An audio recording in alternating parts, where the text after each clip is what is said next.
자, 36번 갑니다. 자, 처음에 요 캐치프레이즈 뜻 알아둬야 됩니다. 더 적은 게 더 많은 거야. 요 뜻이에요. 더 적은 것이 더 많은 것이다 라는 이런 구호는 간단한 의미를 처음에는 갖고 있었어요. 자, 요거 이제 시험범위죠. 분사구문 시험범위입니다. 처음에 로버트 브라우닝의 시, 요 시에서 처음에 언급됐을 때 수동이네요. 과거 분사. 그러면 이거를 접주동으로 바꾸면 어떻게 되는 거예요? when 처음에 언급되었으니까 과거죠. when it was mentioned. 나머지는 똑같고요. 그래서 접속사 생략, 주어 생략, 동원의 ing라고 해서 이게 being이 빠진 겁니다. When it was first, 여기 뭐 first가 들어가는 거네요. 그죠? first가 이렇게 들어가야 되고 어쨌든 중요한 건 was mentioned를 being mentioned로 바꿔서 being이 생략된 겁니다. 로버트 브라우닝의 시, 여기에서 처음에 언급되었을 때 이 내용은 암시합니다. 야, 간단한 게 더 좋은 거야. 그리고 더 아름다운 거야. 뭐보다 복잡하고 탱고 뒤엉킨 것보다. 알아두세요. 그래서 초기의 의문은 야, 단순한 게 더 좋은 거야. 요즘에 이 구호는 자주 들려지고 심지어 너무 자주 들려진다. 요새 이제 단순한 게 좋은 것이야 이런 얘기가 많이 쓰인다는 얘기입니다. 하지만 이것도 이제 가주어 진주어죠. it 시험범위입니다. 이것도. 하지만 이거를 알아차리는 것, 인지하는 것이 중요합니다. 뭘 인지하냐면 자, 이러한 단어들 lie behind 뒤에 놓여 있는 사고방식은 선행사죠. 요거 관계대명사 주격입니다. 관주. 선행사가 단수니까 lies 단수 동사 썼죠. 선행사가 단수 동사 쓴 겁니다. 그래서 이러한 말들 뒤에 놓여 있는 사고방식이 서서히 지금 이제 이게 글의 주제예요. 근데 이게 적은 게 좋은 것이야 라는 사고방식은 extinguish 여기서는 소멸시킨다라는 겁니다. 이거 부정적인 면이 있네요. 소멸시키고 있다. 특정한 관습을 우리의 일상생활에서 해서 이제 여기는 but이 들어가죠. but. 이거 뭐 문장 넣기도 중요한 겁니다. 문장 넣기. 왜냐하면 여기는 야, 간단한 게 더 좋은 거야. 이렇게 이제 긍정적인 얘기를 하고 있잖아요. 그래서 여기서는 단순함의 미덕 이렇게 얘기를 하고 있고 하지만 이게 멋이죠. 하지만 야, 이거 뭔가 이게 너무 단순한 것만 추구하다 보니까 뭔가 사라지고 있어. 그래서 이 부정적인 내용이 들어가는 거니까 문장 넣기 되게 중요하고요. 그 다음에 부정적인 내용에 예시가 들어가는 겁니다. 예를 들어 바로 나오지는 않아요. 예를 들면 그러면 너무 단순함을 추구하다 보니까 어떤 문제가 있느냐. 우리 생각해보자. 무겁고 아주 커다란 거대한 라디오 리시버, 이건 무전기 정도 되면 됩니다. That exists back in the day. 과거에 존재했던 그런 무전기, 무선 수신기.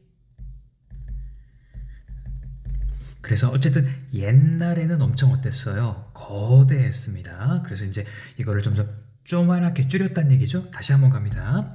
지금 이 사람은 간단한 게 좋다는 얘기를 하고 있어. 야, 간단한 게 더 좋은 거지. 더 예쁘고. 근데 하지만 이거 너무 간단함을 추구하다 보니까 뭔가 소멸되는 게 있어. 벗이 들어갔죠. 그리고 그 예시를 들겠다는 얘기입니다. 연결사 중요한 거예요. 연결사 2개. 자, 그러면 이제 간단함을 추구하다가 소멸되는 게 뭐냐? 그 얘기를 들어야 되겠죠? 여기 이제 세 번째. 소멸되는 것에 예시가 나오겠네요. 자, 시간이 지나면서 많은 버튼들이요. 자, 이것도 뭐 기본 어법이죠. become viewed as, become viewed as. 이거는 뭐뭐로서 여겨진다. 자, 버튼들이 extra 외워두세요. 야, 이거 너무 여분의 것이야. 즉 필요 없는 거예요. 아, 이거 버튼이 너무 많은 거 아니야? 여분의 것으로 여겨졌고, 그리고 어떻게 됐어? 제거되었다. 수동태네요. 결국에는 제거됐어.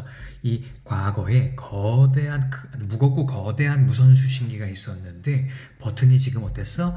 다 제거가 되었어요.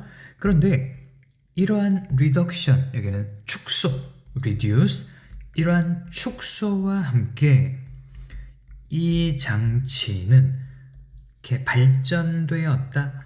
전화기로 언제? 현재 우리 주머니 속에 들어가는 이런 작은 전화기로 발전하게 되었다. 좋은 거 같네?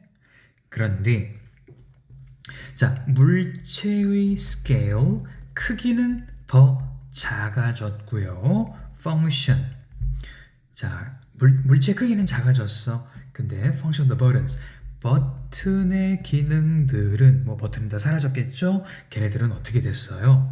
버튼의 기능들은 전부 다 사라졌다. 어디 안에? 이게 이제 이게 이 사람이 하고자 하는 말이에요. 근데 이 거대한 그 버튼들이 그 조만한 전화기로 바뀌면서 그 버튼들이 전부 다 세 개의 점 속에, 그리고 다층화된 우리 핸드폰의 폴더 속으로 사라지게 됐다. 세 개의 점 메뉴, 그리고 여기는 다층화된 폴더. 결국에는 이게 단점이라는 얘기가 되는 거잖아. 앞에는 좋은 점 얘기하다가 하지만 소멸되는 부분이 있어 그 예시를 들었고, 이게 이제 단점이라는 얘기인데, 이게 부연 설명이 있어야 돼. 이게 이 3란 메뉴라는 거는 이 컴퓨터를 보다 보면 점 3개가 보여요. 오른쪽 구석에 보면 점 3개가 있는데 이게 뭐냐면 이게 더보기 버튼이야. 그러니까 아주 이거는 어떻게 됐다라는 거야. 심플하게 됐다라는 거예요. 그래서 좋은 거 같아. 근데 이거 갖고 안 되는 거야. 이 안에 이거 눌러보면은 그 안에 뭐가 있냐면, 예를 들면 그냥 이거는 그냥 그냥 예를 드는 거예요. 방문 기록 있고, 즐겨찾기 있고, 다운로드 있고, 한 수십 개가 이 안에 들어가 있는 거야. 그러면 간단해 보이지만 실제로는 어때? 이 간단한 게 복잡함이 그 안에 숨겨져 있는 얘기를 들은 거야. 실제로는 간단해 보이지만 엄청 복잡함이 그 안에 들어가 있어. 또 이 다층화 폴더라는 것은 실제로 이제 우리 컴퓨터 보면은 상위 폴더가 있어요. 즉 상위 폴더 하나가 있어. 이걸 누르면 어떻게 돼? 그 안에 하위 폴더가 쫙 들어가 있잖아. 그리고 그 하위 폴더 안에 어때? 파일이 쫙 들어가 있는 거죠. 그래서 상위 폴더 하나를 딱 볼 경우에는 간단해. 근데 그 안에는 하위 폴더가 무수히 많이 들어가 있다. 그 얘기는 간단함 속에 복잡함이 어떻게 돼 있다? 숨겨져 있게 됐다. 지금은 실제로 간단해진 게 아니라. 그래서 요거는 복잡함의 표시가 되는 거예요. 실제로는 간단해 보이지만 실제로는 복잡함의 표시다. 실제로는 간단해 그러니까 겉으로는 간단해 보이지만 실제로는 아주 복잡한 그런 예를 드는 거예요. 이 문장 전부 다 알아두시고요. 자, 해설은 요걸로 정리하세요. 선생님이 준 해설지에 약간 내용이 잘못된 거나 있어서, 자, 복잡함은 어떻게 된 게 아니라 사라진 게 아니라 어떻게 됐어? 숨겨졌어. 숨겨졌을 뿐. 이게 이 사람이 하고자 하는 말이에요. 자, 예를 들면 우리는 이제 실제로 어때요? 단순함을 추구하죠. Less is more. 단순함을 추구한단 말이야. Less is more.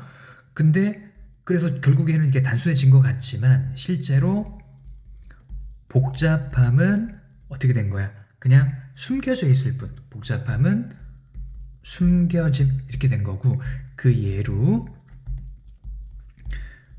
거대한 무선 수신기의 버튼이 어떻게 바뀌었어? 더보기 버튼과 상위 폴더 속에 다 어떻게 된 거야? 숨겨져 있는 거야. 괜찮죠? 글의 주제가 이겁니다.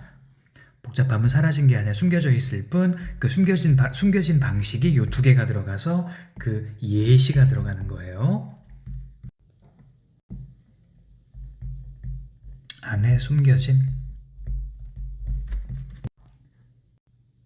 37번. 자, 우리는 이해할 필요가 있다. 짧지만 숨겨진 역사에 대해서 플라스틱 산업, 플라스틱 인더스트리, 플라스틱 산업 뒤에 있는 짧지만 숨겨진 역사와 그리고 어떻게 이것이 깊이 rooted, 그냥 단어죠.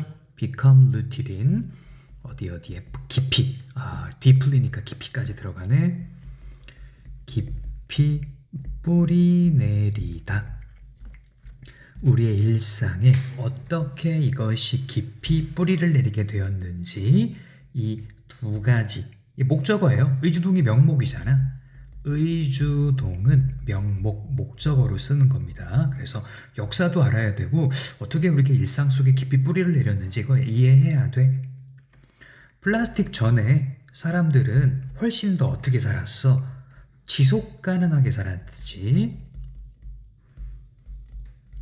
지속 가능하게라는 거는 계속 생산이 가능한 거야. 아니 뭐 그 나무 같은 거를 이용한다라는 건 결국에 계속 자라는 거잖아. 자연 속에서 이게 지속 가능한 건데 플라스틱이라는 거는 인간이 만들지 않으면 어디에서도 나오는 게 아니야. 결국에 고갈될 수밖에 없는 지속 가능하지 않은 건데 예전에는 지속 가능하게 살았다.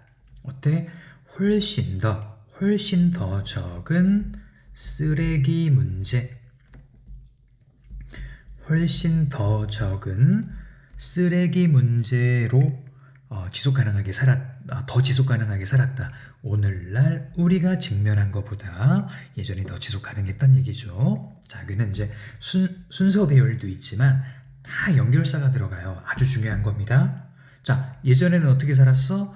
지속 가능하게 살았다. 그냥 요거 반대말만 해볼게요. 예전에는 어떻게? 지속 가능하게 살았다. 그러나 플라스틱의 발명 플라스틱만이 아니라요.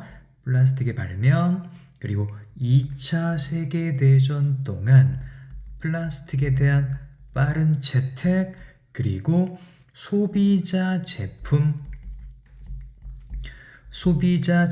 속으로의 플라스틱의 explosion, 폭발이에요. 폭발. 이거 이후로 애프터가 여기까지야. 그래서 발명되고 사람들이 채택을 한 다음에 폭발적으로 늘어난 거야. 이거 이후로 플라스틱은 지금 어디에나 있게 됐다. 그러니까 예전에는 플라스틱 없이 지속 가능하게 살았는데 근데 지금은 어때? 플라스틱이 어디에나 있다. 자, 그래서 이러한 성장하는 산업은 상징하게 되었다. 뭘 상징해? 자, 편리함, 번영, 아메리칸 드림의 편리와 번영을 상징하게 되었다. 자, 그럼 이제 순서를 한번 보면 이제 4번을 보면 논리를 잡아야 돼요. 자, 플라스틱은 어때요? 플라스틱 편리함과 번영을 상징한다. 이렇게 됐고요. 그 다음 5번으로 갑니다. 자, 이 드림은 여기는 이제 아메리칸 드림이죠. 이렇게 연결되죠. 이 드림은 대가가 있다. 여기 이제 문장 넣기가 있는 겁니다. 문장 넣기. 그리고 4번 문장 암기해두시고요. 자, 흐름을 보자. 근데 이거 대가가 있어. 그러니까 공짜가 아니라는 거야. 그죠? 여기서는 어떤 얘기가 나오는 거야? 부정적인 얘기가 나오는 거죠. 시간이 지나면서 사람들은 노티스는 이제 파악하게 되는 거야. 이거 환경에 영향을 주네? 이제 부정적인 내용이라고 했죠. 환경적 영향을 주네. 그래서 초기에 씨앗이 된 거예요.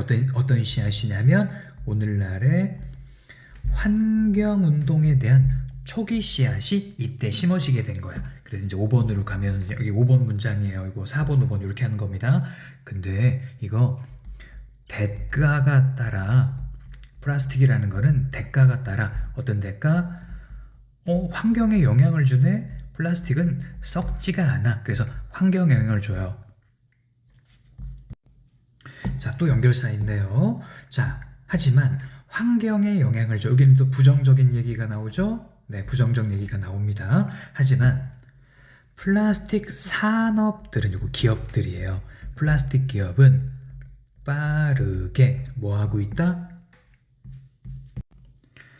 플라스틱 기업은 빠르게 이 카운터라는 거는 대응하는 겁니다. 플라스틱 기업은 빠르게 대응하고 있다. 이 우려에 대해서 컨선이 우려예요. 걱정입니다. 걱정. 그래서 여기는 이제 내용이 however도 좋고요. 플라스틱 기업이 이 우려에 대해서 대응을 하고 있어. 흐름을 잡아둬야 됩니다.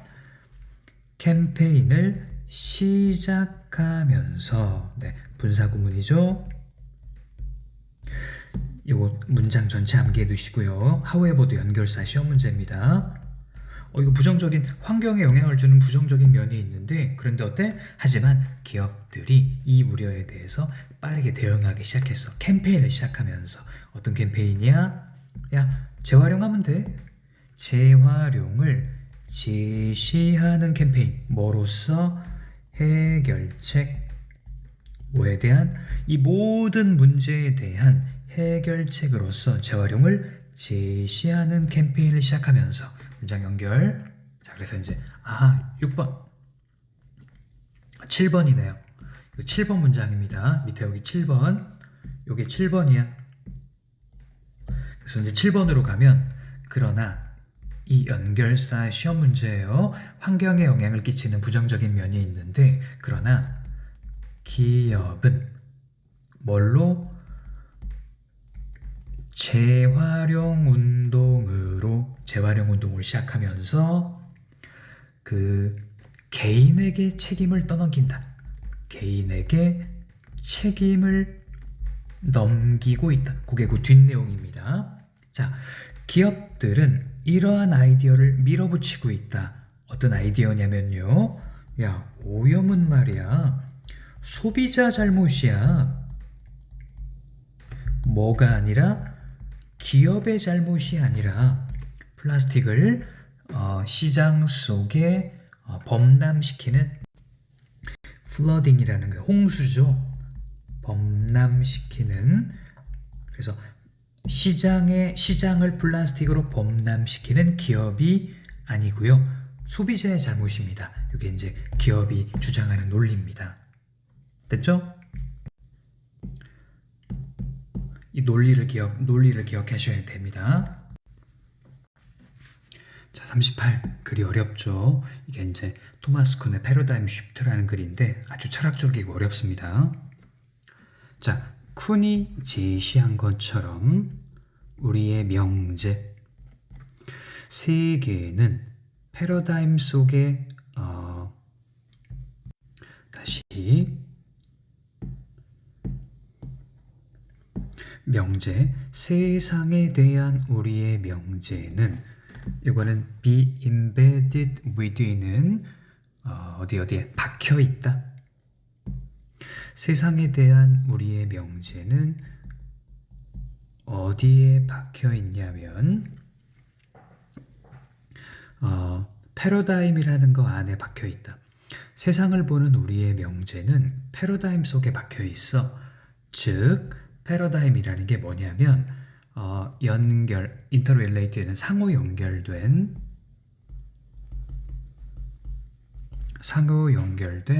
약속. 자, 상호 연결된 약속의 그물망. 이게 이제 패러다임이라고 돼 있는데, 자, 뭐에 대한 약속이냐면 어떤 특정한 이론 1번 그리고 어떤 주제 문제에 대한 개념 그리고 여기는 methodological, 이게 방법론이라는 단어예요. 방법론적 관행, 방법론적 관행. 요 세 가지에 대한 어떤 상호 연결된 약속. 별거 아니야. 그냥 우리 세상은 패러다임 속에서 이제 이루어져 있는데, 패러다임이라는 거는 특정한 이론, 어떤 개념, 어떤 실행 방법, 이거를 철저하게 지키는 걸 말하는 거야. 그러니까 패러다임이 우리 세상에서 중요하다.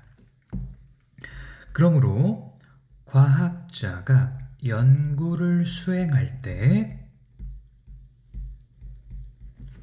그들은 연구를 수행한다. 뭐로부터? 어떤 특정한 패러다임 안으로부터 연구를 수행한다. 그래서 패러다임 안에서 연구를 한다라는 거예요. 심지어 가장 정확한 측정도,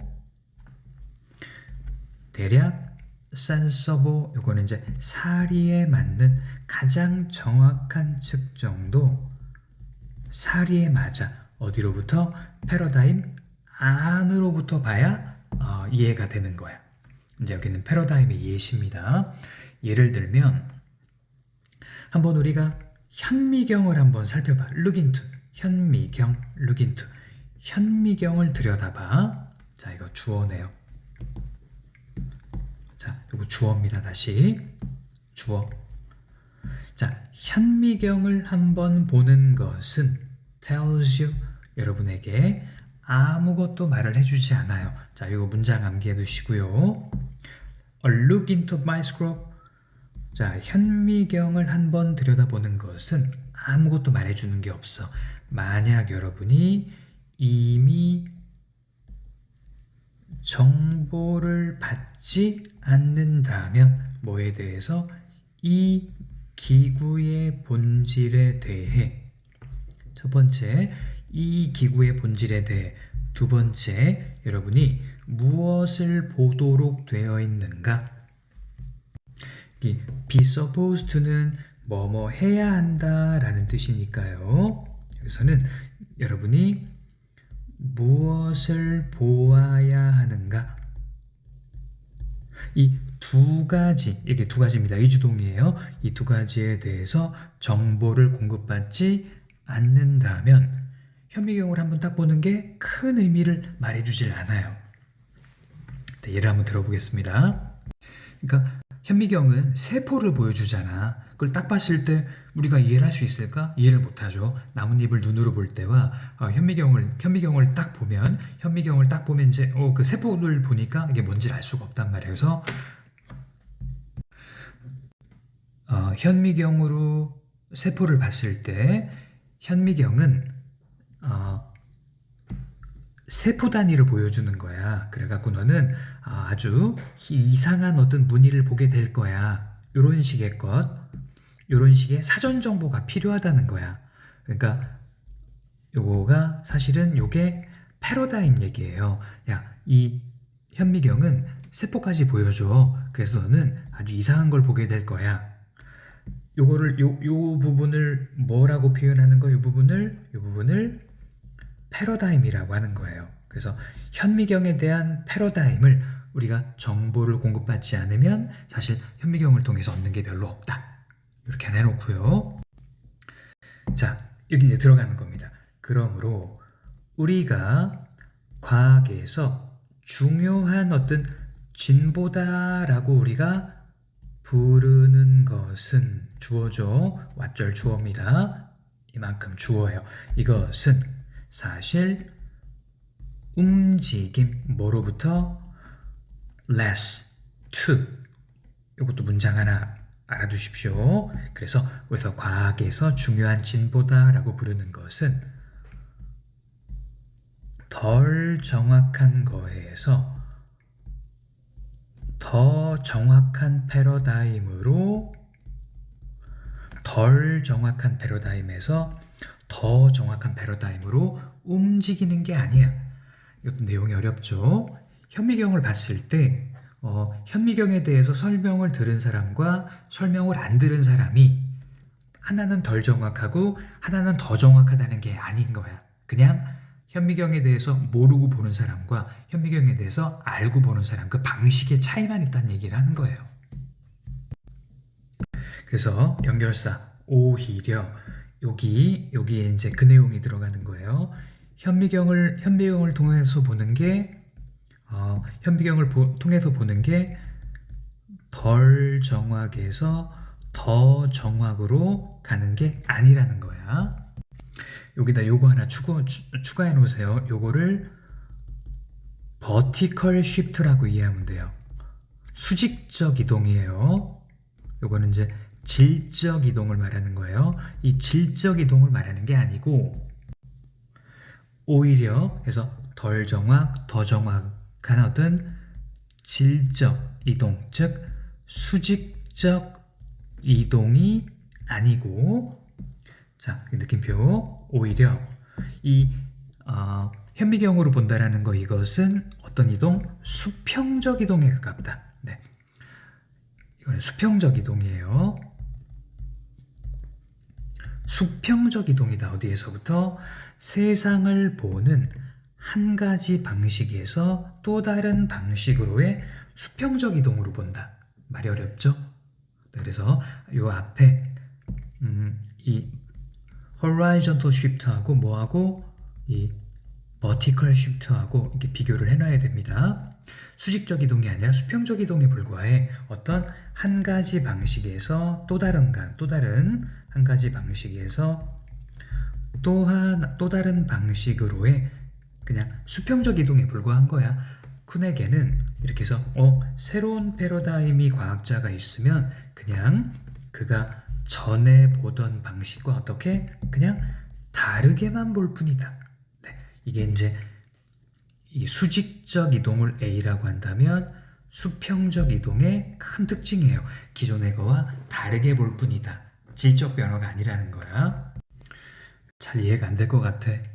자, 내용을 한번 정리를 해보면 우리가 현미경으로 나뭇잎을 본다고 치자. 현미경으로 나뭇잎을 봐. 그러면은 여기서 우리는 현미경이라는 것에 대한 패러다임이 있으면 이해를 하겠지. 현미경은 이렇게 보일 거야. 그리고 없으면 어때? 이해를 못하는 거야. 그렇겠지? 현미경에 대해서 배경 설명을 패러다임이라고 하는 거예요. 그래서 현미경으로 본다라는 건 세포까지 보는 거야 라는 정보가 있으면 이해가 되고 없으면 이해를 못하는 건데, 그럼 이거를 보면 이거는 결국에는 어떤 방식으로 보느냐의 문제가 되는 거지. 아니, 패러다임이 있는 사람은 알게 되는 거고 없으면 그냥 이게 뭐야 하고 그냥 넘어가는 거지 뭐. 이상한 게 보이네 이렇게. 그래서 어떤 방식으로 보느냐의 문제를 요거를 뭐라고 부르는 거냐면 수평적 이동이라고 하는 거예요. 질적인 이동이 아니라.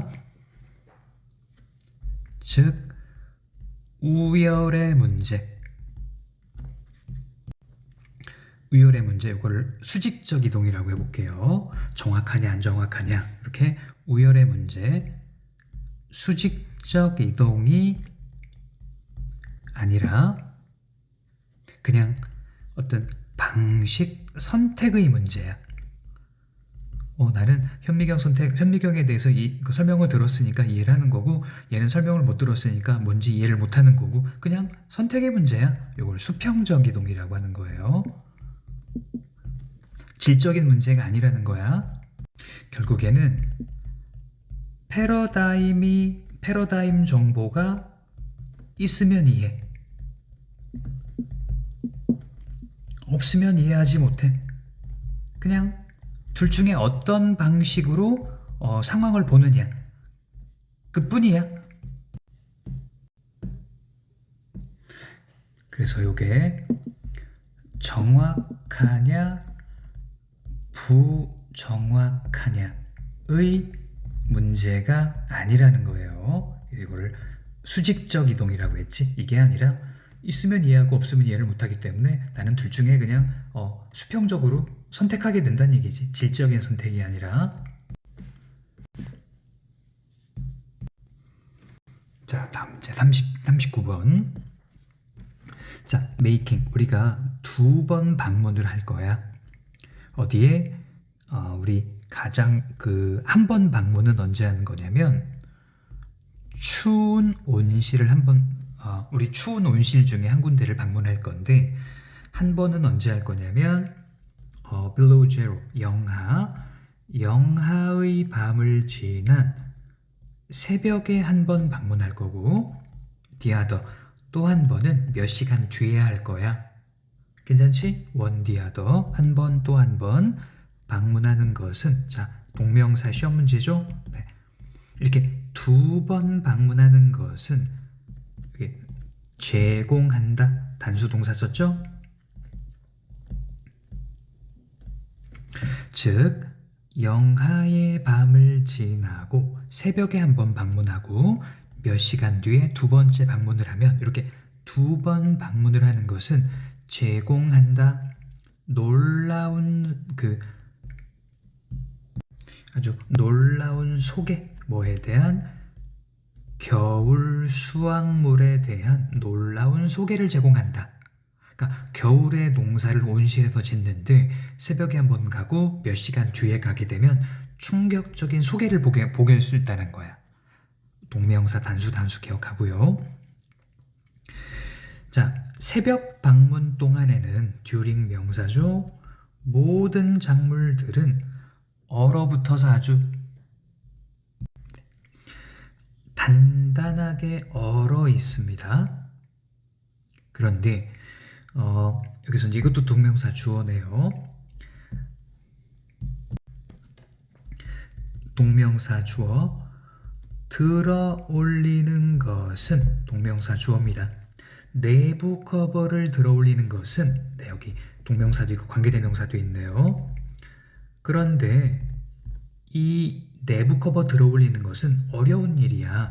왜냐하면 걔네들도 얼어 있기 때문에 이거 어려운 일인데, 이 내부 커버 들어 올리는 것은 뭘 보여준다? 단수예요. 이거 단수 동사입니다. 뭘 보여주냐면 딱딱하게 서리로 덮인 잎. 여기는 프로스가 서리예요. 서리로 덮인 단단한 잎의 장면을 보여주는 거야. 근데 어떤 잎이냐면요, 이건 bleak는 황량한이라는 단어입니다. 충분히 황량한, 뭐 할 만큼? 납득시킬 만큼. 어떤 사람도 뭐라고 납득시켜? 야, 이렇게 겨울에 농사 짓는 거는 정말 바보 같은 일이구나 라는 걸 납득시킬 만큼 충분히 황량한, 딱딱하고 서리로 뒤덮인 잎의 장면을 보여주는 거야. 괜찮지?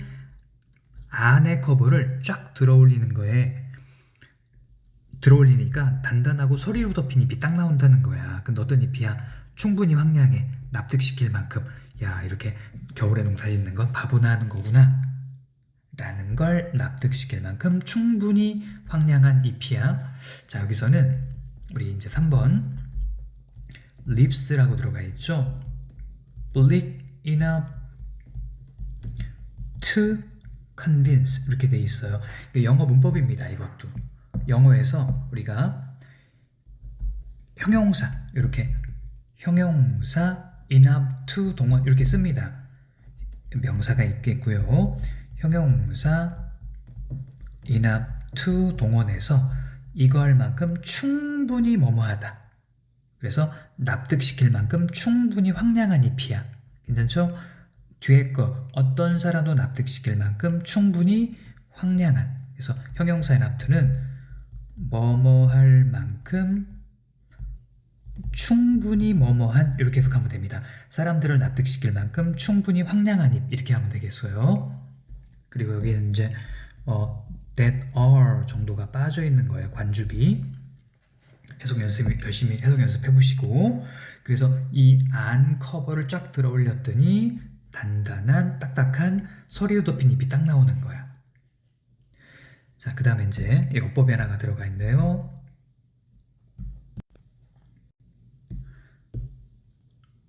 자, 근데 여기는 지금 안 해보니까 어때? 아주 딱딱하고 서리로 덮이고 황량한 그런 잎이 나오는 거지? 이 분위기.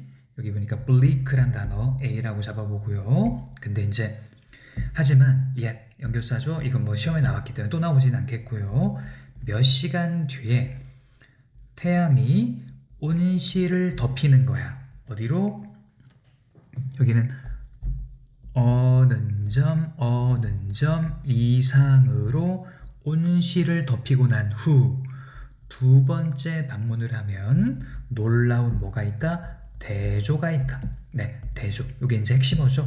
놀라운 대조가 있어요.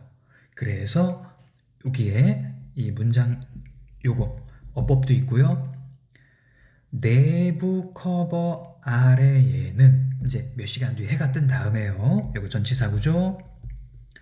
전치사구 be 요렇게 해서 이게 주어가 되는 겁니다. 그리고 여기는 촘촘한 간격의 줄. 촘촘한 간격의 줄이 있는 거야. 자, 이제 핵심어입니다. 아주 생기 넘치는 건강한 잎들의 촘촘한 간격의 줄이 있는 거야. 그래서 여기가 B가 되는 거예요. 야, 이거 새벽에는 엄청 황량하더니 대조가 있어. 뭐가 있어? 그 다음에 해가 뜨니까 생기 넘치는 건강한 잎이 쫙 있는 거야. 이 잎들은 펼쳐져 있는 거예요. 펼쳐져 있어. 얼만큼? 온실의 길이만큼. 자, 이거 대조만 보면 돼. 해 뜨기 전에는 황량하다가 해 뜨고 나면 다시 생기가 넘치게 된다라는 거. 그 말은 대조라는 거. 이 어휘 중요하죠? 그리고 5번은요. 5번은 어법이 들어가 있는데, 자, 5번에는 요가 들어가는 거예요. 전치사구 비주어. 그래서 주어가 복수니까 요것도 복수가 되는 거예요. 요거 전치사구 비주어. 요게 복수 주어니까 요것도 복수어가 들어가는 거야. 전치사구. 됐죠? 전치사구 비주어. 빽빽한 촘촘한 간격의 줄이 있다. 어디에? 그 내부 커버 아래에. 자, 해서 이렇게 다양한 색조의 초록, 빨강, 밤색의 그리고 노란색의 다양한 색조의 잎의 컬러는 stand bright against. 이거는 뭐 배경 삼아 밝게 빛난다. 이렇게 이제 해석이 되어 있네요. 밝게 빛난다. 어두운 토양을 배경 삼아 밝게 빛난다. 다양한 색색의 잎이 마치 끊임없이 이어지는 끝나지 않은 봄처럼 보인다. 자, 이거 대조만 보시면 돼요. 그래서 황량하다가 대조, 생기 넘치는 해가 뜨고 나서 온실의 대조 A는 해 뜨기 전 황량했고요. 그 다음에 B 해 뜬 후는 생기 넘침, 이 대조를 말하는 글입니다. 자, 40번. 자, 양육 전문가들은 말한다. 아이들은 배울 필요가 있다. 독립과 회복 탄력성을 혼자서 무언가를 하고요. 실패했을 때 다시 회복할 수 있는 힘을 배워야 된다는 거야. 하지만 도시와 우리 교회 지역은 안전한 산책, 학교 가는 자전거 도로 이걸 제공하지 않아요. 또 마트들은 10대들을 주말에 쫓아내. 또 여가 시간은 사라져. 다양한 활동의 목록에서 스프레드시트라는 거는 해야 할 거를 쫙 적어놓은 목록 그런 개념으로 말하면 되겠고요. 자, 이 모든 해야 할 일, must입니다. 해야 할 일은 필요합니다. 부모님의 시간과 돈을 더 많이 필요로 하는 거야. take, 이거는 must는 이제 해야 할 일 주어입니다. 이러한 모든 해야 할 일은 더 많은 시간, 더 많은 돈을 필요로 해요. 뭐 하기 위해서? 이 navigate라는 거는 찾아다닌다는 단어예요. 찾아다니기 위해 해야 할 일을 애들이 이제 자유롭게 노는 게 아니라 학교도 보내고 학원도 보내고 이것저것 많이 시키는데 이걸 찾아다니려면 부모의 시간과 돈이 많이 필요하다는 거야. 왜냐하면 아이들은 혼자 힘으로 하질 못하기 때문에요. on their own, 혼자 힘으로 못해. 이 사람 여기 이제 임상심리학자예요. 임상심리학자인 이 사람이 최근에 뉴욕타임즈에 쓴 것처럼 이게 핵심어입니다. underparenting 이게 핵심어야. 이거는 방임양육 요거 핵심어예요. 그러면 요거의 반대말이 overparenting이에요. 외워두세요. 요거는 과잉양육의 반대말입니다. 꼭 기억. 자, 방임양육은 구조적 변화가 필요해요. 대부분의 정치 전문가와 달리 그녀는 not just 이것만 말하는 게 아니에요. 야, 경제적 정책에 대해서만 말하는 게 아니야. 예를 들어 가족 돌봄 휴가 그리고 정부 지원의 보육 이거 다 돈이 필요한 거잖아. 이러한 경제적 정책에 대해서만 말하는 게 아니야. 뭐가 필요하다? 구조적 변화가 필요하다. 그녀는 실제 첫 번째 물리적 구조, 두 번째 문화적 변화. 그는 실제로 물리적 구조에 대해서 말하고 있고요. 문화적 변화에 대해서 말하고 있습니다. 요구되어지는 거기에 아이들을 그곳에 살게 하기 위해 이 populate라는 거는 population, 인구, 어디에 거주하는 거예요. 그곳에 살게 하기 위해서 요구되어지는 물리적 구조, 문화적 변화. 네. 그래서 6번 하고요. 7번이 이 글의 메인 아이디어니까 꼭 암기해 두시고요. 자, 우리는 tolerance, 인내심을 build back, 여기는 뭐 구축하다, 쌓아 올리다. 야, 우리는 우리의 인내심을 다시 구축해야 돼. 아이들에 대한 공공장소에서.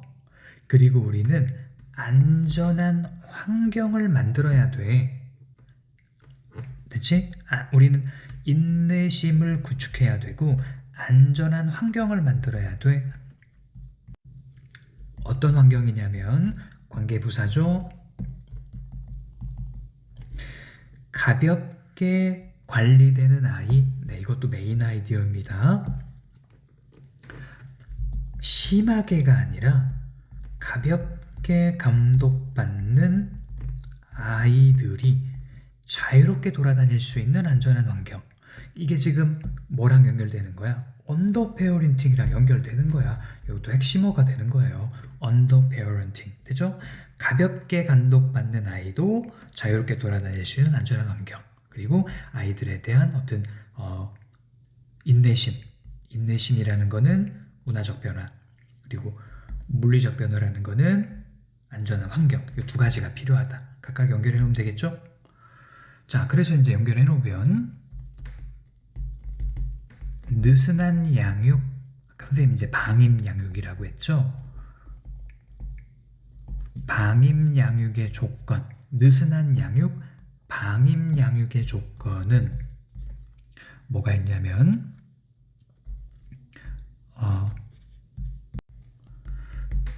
물리적 구조, 요거는 안전한 환경에, 그 다음에 문화적 변화, 요거는 아이들에 대한 사회적 어떤 포용력, 톨러런스를 말하는 거죠.